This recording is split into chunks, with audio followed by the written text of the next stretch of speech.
babae kailanman. Dahil sa naranasan niya nung iniwan silang mag-ama ng kanyang ina. Mapigilan kaya niya ang kanyang sarili kung sakasakaling makakita siya ng babae magpapatibok ng kanyang puso. And kaya yan.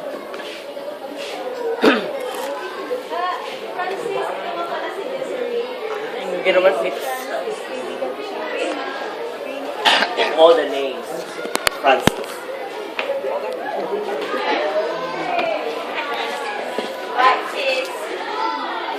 Ana, oy.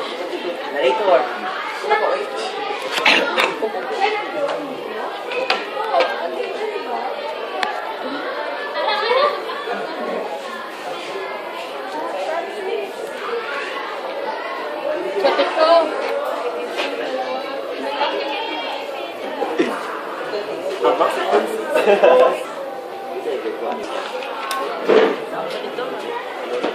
Ay, grabe, ipadre. Sa gabing kabata niya. Nakapinta siya ng ganung kaganda. Oo, pero ang cold niya. Hindi ko pa pala nasasabi sa'yo na human-hater pala siya.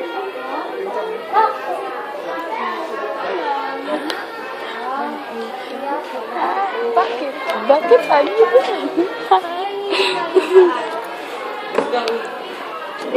Desiree, isa hindi lang binigay sa'yo. Isa lang yung kalayaan. Oo, at pagkatapos nito, babalik ang okay, dito ka muna ha.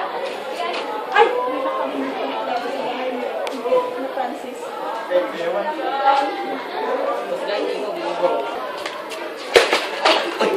Ganern. Ganern. Uy, Francis! Kinitaw ka na. Nakalimutan kasi. Sino? Ay, tingnan.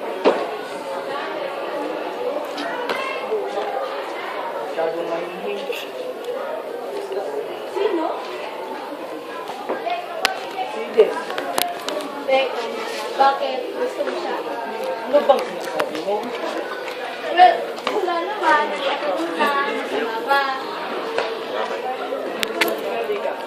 Ba't mo siya dito dinala? Yun ko lang sasabihin sa'yo.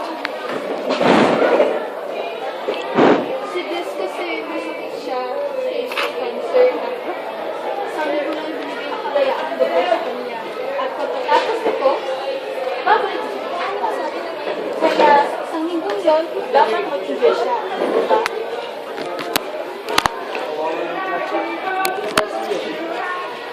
Sige, binabaya. Pagkatapos ng Francis, hindi na matanggal sa isip ni Francis si Des.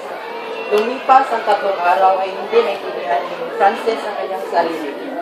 Hindi niya alam kung bakit parang may kulang. Araw, na-realize na niya na mahal na mahal niya si Des. Gusto niya itong makita, ngunit alam niyang huli ng lahat dahil nasa ospital na ito. Des, try ka tawagan. Si Des? Oh, Des! Franz!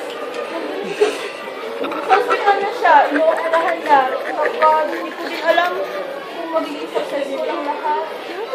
Hindi ko ba siyang makita sa kausap? Naku, makakasama talaga sa kalusugan niya yun. Lester, masakit.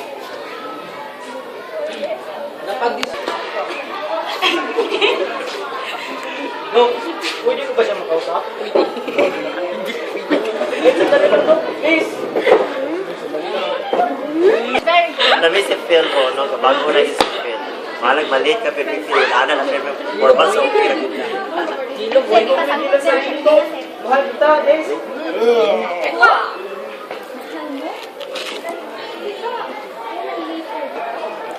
Noon yun, bro, iba na ngayon. Mahal kita, Des.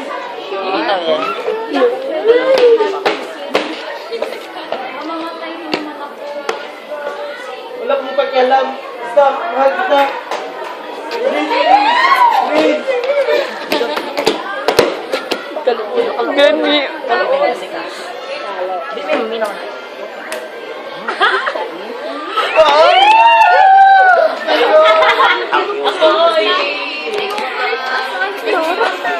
Doon kayo. Alis ka na.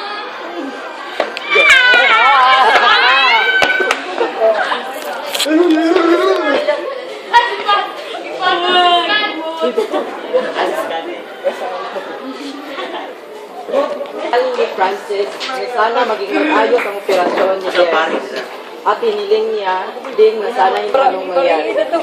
Pinili niyang malin si Des na wala kong pangako sa sarili na di siya magmamahal ng babae.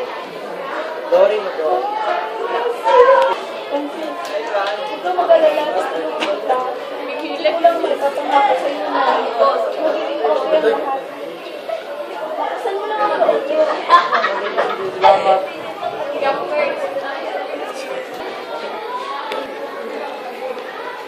Franz, isang tanong yung kanina sa mahal mo ka talaga si Desiree. Oo, mahal kita. Hindi ka sa buhay ko. I love you too, Francis. Des! Buhay ka? Des!